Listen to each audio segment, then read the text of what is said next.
వైసీపీకి రాజీనామా చేసిన ఎమ్మెల్సీలు అధికార కూటమి వైపు అడుగులు వేస్తున్నారు.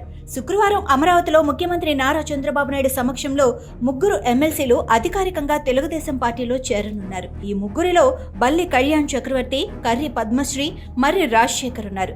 ఈ సందర్భంగా సీఎం చంద్రబాబు నాయుడు వారికి కండువా కప్పి పార్టీలోకి ఆహ్వానించనున్నారు.